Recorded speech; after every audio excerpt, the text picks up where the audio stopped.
In this morning's Business Insight, U.S. Bank Arena's owners have talked to officials with the City of Cincinnati, Hamilton County, and the Port of Greater Cincinnati Development Authority to come up with a plan to finance renovations that could cost close to $200 million. The renovation would remove the roof, expand the arena, add suites and club seats, and open the facility to the river and downtown. As we reported earlier, the building's owners are working with Cincinnati architect MSA Sport, which designed the renovation, and they say they are needed to make U.S. Bank Arena more competitive.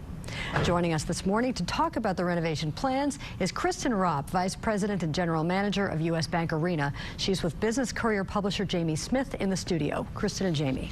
Thanks, Peg. Thanks for being here today, Thanks Kristen. for having me. Now, we could get in the weeds and talk about all the back stuff, the financing and all that forever, probably all week long. Sure. We won't.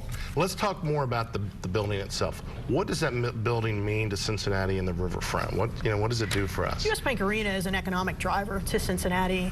Even as it stands today, we're bringing in numerous events, close to 100 events a year. Events like the NCAA men's regional ice hockey, which we're going to host again this March.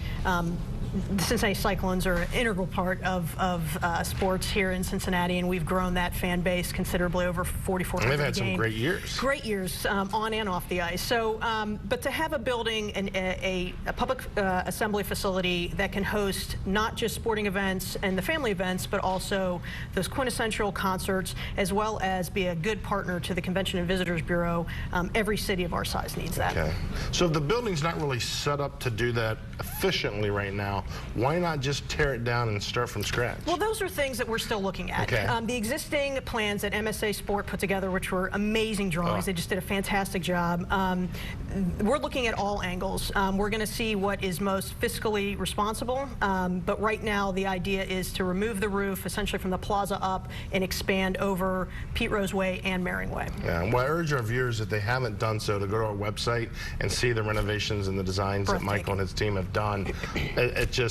It's an experience. I mean, it's what it would be. It's not about necessarily going to a building or to the venue, but it's like the experience of being there. Absolutely. From concessions to views. No question. When U.S. Bank Arena, the Coliseum, was built back in the 70s, there was a different emphasis on coming to events. It was simply get your ticket torn and go to your seat and enjoy whatever's on the stage or being played out in front of you.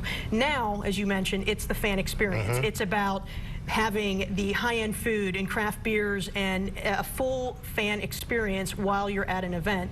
And there's no better views in town. We're in a beautiful area right on the riverfront. And what's great about the spot that we're in and essentially taking over and rebuilding over that spot is that all the infrastructure is already in place.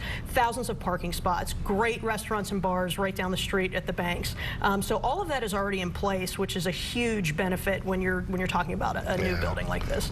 What does it mean, say this all comes to fruition, what does it mean? What would we see additionally that we're not seeing now as far as acts or type of events that we're not getting? Right off the bat, you're going to see bigger artists because, quite frankly, our sellable capacity isn't where it needs to be. I know handfuls of people who brought their kids all over to see Taylor Swift, U2 this summer, and then that goes right into the conventions.